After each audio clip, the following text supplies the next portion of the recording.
Highway के किनारे police को 2 लाशें मिलती हैं और फिर 2 सूचना मिलती है कि 2 लाशें और हैं और चारों की चारों डेड बॉडी बच्चों की थी और चारों की चारों लाशें बच्चों की ही थी। और फिर 6 कत्ल हो जाते हैं।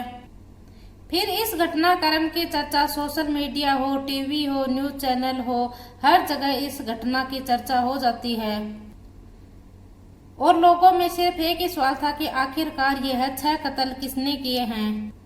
और इन सब में पुलिस के इसके ऊपर दबाव पड़ रहा था और पुलिस कातिल को ढूंढने की कोशिश कर रही थी।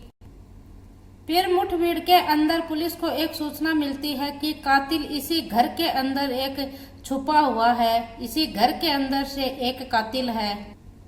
फिर पुलिस ने उस घर को चारों ओर से घेर लिया और घेरने के बाद पुलिस ने कहा कि तुम पुलिस के हवाले अपने आप को पुलिस के हवाले कर दो, नहीं तो पुलिस को मजबूरन आपके ऊपर गोली चलानी पड़ेगी। और जैसे ही पुलिस यह अलर्ट सुनाती है तो उस घर का दरवाजा खुलता है और दरवाजा खुलने पर पुलिस एक्टिव हो जाती है और फिर उस घर के अंदर से जो दरवाजा खुलता है वहां पर पूछा जाता है कि तुम किस। पुलिस कहती है कि हमें एक कातिल की तलाश है और हमें पूरा विश्वास है कि वह कातिल इसी घर के अंदर छुपा है। और फिर जैसे ही वह कातिल का नाम पूछते हैं कि आप कातिल का नाम बताओ, तो फिर वह नाम बताते हैं। तो फिर वह कहते हैं कि आप जिसे ढूंढ रहे हो वह तो आज से 1-1.5 महीने पहले ही मर चुका है। और फिर यह बात सुनकर पुलिस चौकन्नी हो जाती है। उसे लगता है कि जिसे तो हम ढूंढ रहे थे वह तो 1-1.5 महीने पहले ही मर गया। इससे तो हमें पूरा शक था कि यही कातिल है और हम तो इसे ही पकड़ने वाले थे। आखिरकार पुलिस उस कातिल तक कैसे पहुंचती है और क्यों यह 6 कत्ल हुए थे, यह सब आज इस कहानी के माध्यम से जानने की कोशिश करते हैं, जिसने पूरे प्रदेश में इस घटना को लेकर हड़कंप जैसी स्थिति बना दी। नमस्कार, राधे राधे, मैं पूजा। आज जो आपको सच्ची घटना सुनाने जा रही हूँ यह है राजस्थान प्रदेश का एक जिला भीलवाड़ा और बात कर रहे हैं 27 जुलाई 2015 की सुबह सुबह की बात है। थाना मंडल पर एक गांव लगता है अराजिया और उस गांव का पूर्व सरपंच लगता है बाबूलाल। और वह सुबह सुबह थाने में कॉल करता है और कहता है कि साहब, अजमेर हाईवे के ऊपर खेड़ा गांव है, वहां पर सड़क के किनारे 2 लाशें पड़ी हुई हैं। एक महिला है और एक पुरुष है। फिर पुलिस वाले कहते हैं कि हम इस मामले को देखते हैं, आप चिंता मत कीजिए, थोड़ी ही देर में वहां पर पुलिस पहुंच जाएगी। एक टीम तैयार की जाती है और फिर कहा जाता है कि एक जगह पर डबल मर्डर केस का मामला है और यहाँ पर तहकीकात कीजिए क्या मामला है पूरा। और जैसे ही टीम निकलती, लेकिन टीम निकलने से पहले एक और कॉल आता है कि बैरा चौराहे के पास 4 लाशें पड़ी हैं, 4 बच्चों की। फिर पुलिस कहती है कि रुको, अब इस टीम को 2 हिस्सों में बांटना पड़ेगा, दोनों टीम जाकर यह पता करो। आखिरकार पुलिस टीम वहां पर पहुंच जाती है। खेड़ा गांव के पास पुलिस इनमें एक महिला और एक पुरुष की लाशें मिल जाती हैं और साथ ही बेहरा चौराहे के पास 4 लाशें मिलती हैं। चारों के चारों बच्चे ही थे।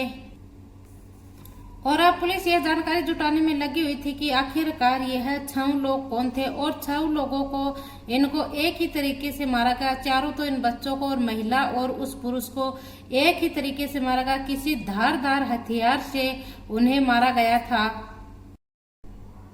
और पुलिस यह भी जानने की कोशिश कर रही थी कि इनका आपस में कोई संबंध है और इनके पास नहीं तो कोई कागज वगैरह मिल रहा था, डॉक्यूमेंट, कोई आधार कार्ड जैसा, और नहीं कोई पहचान पत्र, ऐसी कोई आईडी भी नहीं मिल रहा था और कोई प्रूफ भी नहीं था इनके पास जिससे पता किया जा सके कि इनका आपस में कोई संबंध है।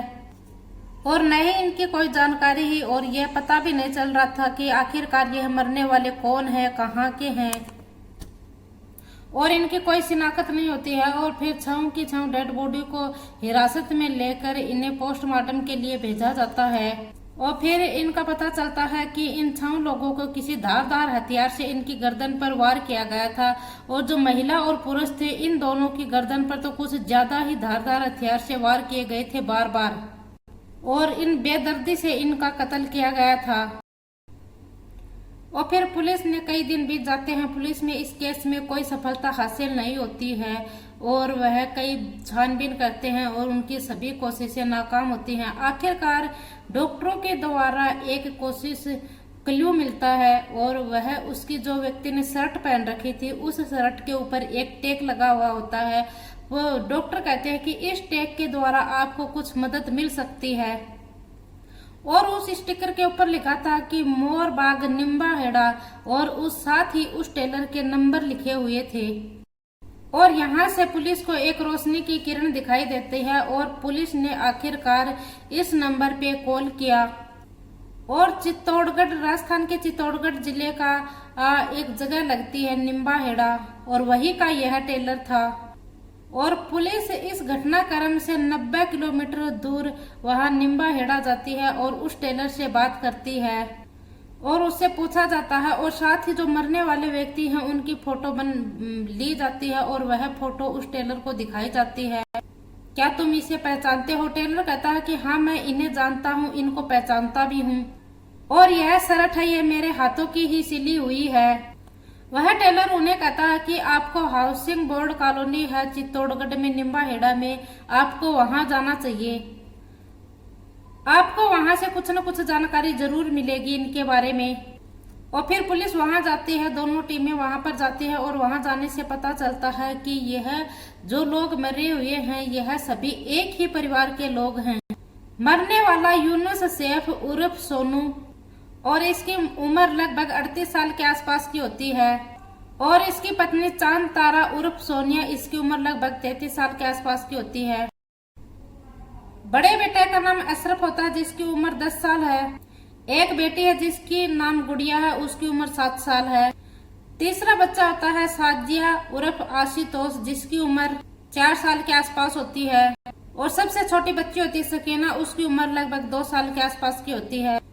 और फिर गांव वालों और मोहल्ले वालों को इकट्ठा किया जाता है। इकट्ठा करने के बाद उसके घर को खुलवाया जाता है और जब उसके घर खोला जाता है तो उस घर के अंदर एक पन्ना और एक डायरी मिलती है और उस डायरी में एक नंबर लिखा हुआ होता है जिसका कि इस कातिलों से कुछ न कुछ जुड़ा हुआ है, इनके मरने वालों से इसका लगाव था, जुड़ाव था।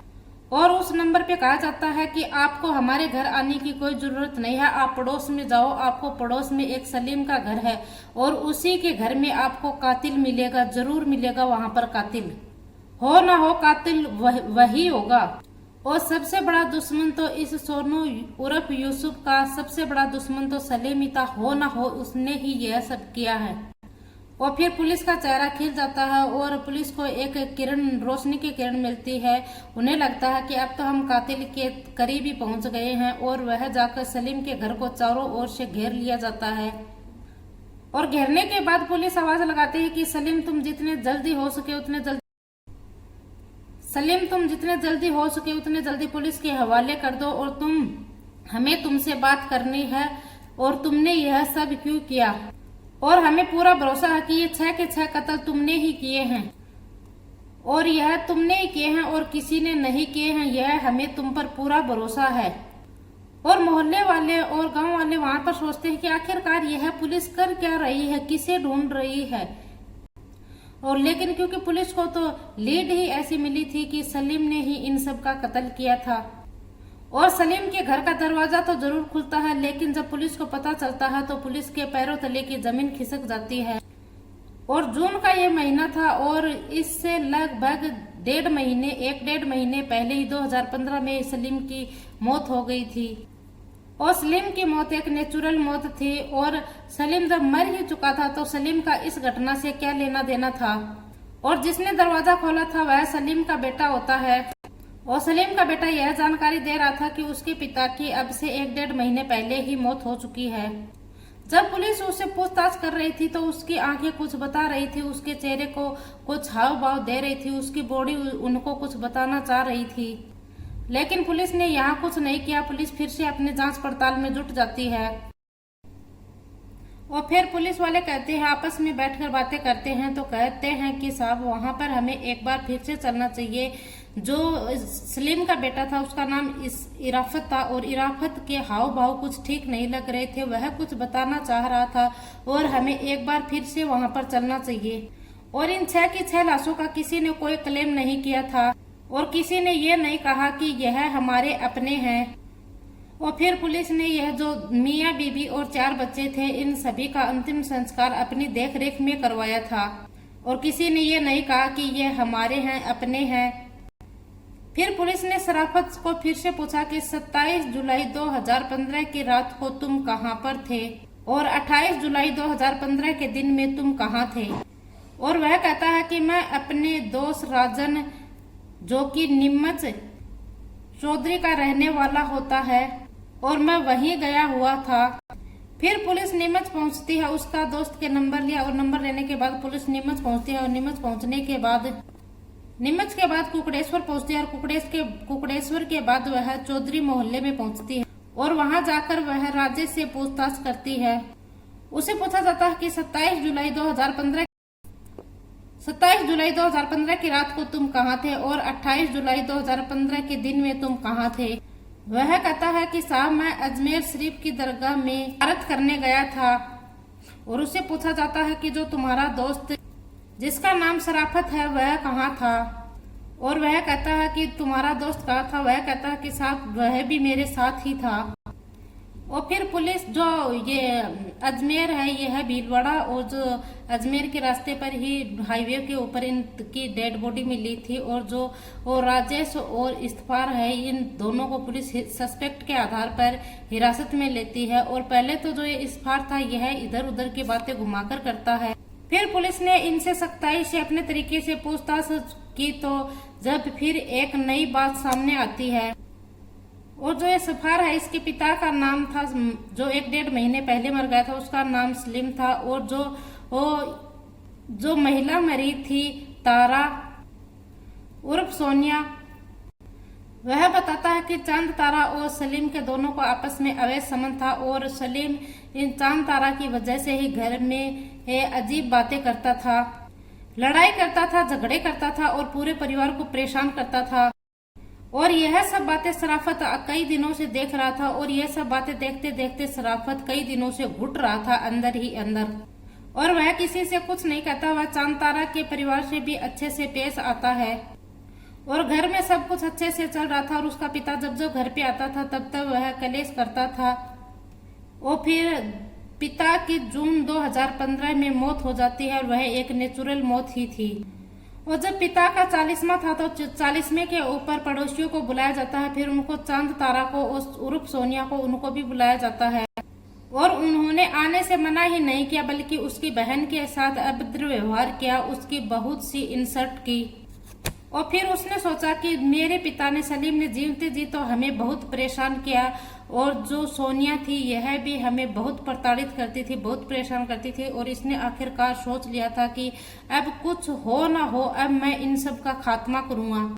और वह कहता है कि हमें अजमेर शरीफ चलना चाहिए। वह उनको कहता है सोनिया को और सोनिया के परिवार के सभी सदस्यों को हमें अजमेर चलना चाहिए। और अपने दोस्त राजेश को भी तैयार करता है और जो यह सोनिया इसके पूरे परिवार को तैयार कर यह 27 जुलाई की रात को यहाँ से निकल जाते हैं घर। और घर से चलने के बाद भीलवाड़ा के पास एक सुनसान जगह आती है और वहां पर गाड़ी रोक ली जाती है। गाड़ी रोकने पर पता चलता है कि यूसुफ और उसकी पत्नी सोनिया और बच्चे सभी लोग सोए हुए हैं।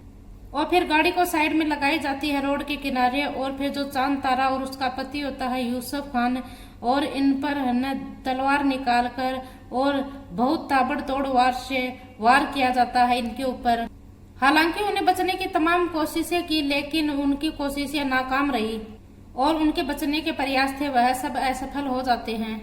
और राजेश और उसका जो साथी होता है शराफत, यह दोनों मिलकर पति पत्नी की हत्या कर देते हैं। और इसी बीच बच्चे जाग जाते हैं और बच्चे जोर जोर से रो रहे थे, चीख रहे थे, चिल्ला रहे थे। और वह बच्चे कहते हैं कि तुम हमारे अम्मी और अब्बू को मत मारो, लेकिन उनके ऊपर भूत सवार था। वह उन बच्चों के कहने पर नहीं रुकी और यहाँ पर कत्ल करने के बाद उनको फेंक दिया जाता है। और फिर यहाँ से लगभग 4 किलोमीटर चलते हैं और 4 किलोमीटर जाने के बाद भी उन बच्चों का रोना धोना बंद नहीं हो रहा था, उनका रोना कम भी नहीं हो रहा था। और फिर एक एक बच्चे को गाड़ी से नीचे उतार रहे थे और सभी की गर्दन काट रहे थे। वह गर्दन पर उस धारदार हथियार से वार कर रहे थे और बच्चों को मारने एक गड्ढा होता है पानी का, उसमें फेंक देते हैं। और यहाँ से लगभग 20 किलोमीटर अजमेर की ओर जाते हैं और यहाँ पर 20 किलोमीटर जाने के बाद वह वापस निम्बा हेड़ा चित्तौड़गढ़ आ जाते हैं। और वह ऐसे रह रहे थे जैसे उन्होंने कुछ किया ही नहीं है। और पुलिस ने जो शर्ट के ऊपर टेलर का टैग लगा हुआ था उसके माध्यम से कातिलों का पता चलता है और उस टेलर की मदद से ही वह कातिलों तक पहुंच जाते हैं। और आखिरकार 6 साल बीत जाते हैं। 6 साल के बाद भीलवाड़ा के अतिरिक्त सेशन न्यायालय से इस मामले में एक आदेश आता है। उन्हें सजा ए मौत का हुक्म सुनाया जाता है। उन्होंने जो किया था वह वाकई में ही एक बहुत भयानक था। और इस घटनाक्रम के बाद पूरे प्रदेश में एक दहशत फैल जाती है कि आखिरकार कोई व्यक्ति इतना घिनौना इतना कैसे कर सकता है।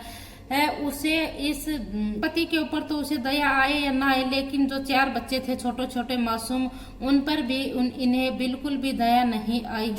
और यह कहानी सुनाने का उद्देश्य किसी को दिल को ठेस पहुंचाना नहीं है, किसी को परेशान करना नहीं है, बल्कि आपको जागरूक करना है। ऐसे ही और वीडियो देखने के लिए हमारे चैनल को सब्सक्राइब करें और वीडियो पसंद आए तो वीडियो को लाइक करें। जय हिंद, जय भारत।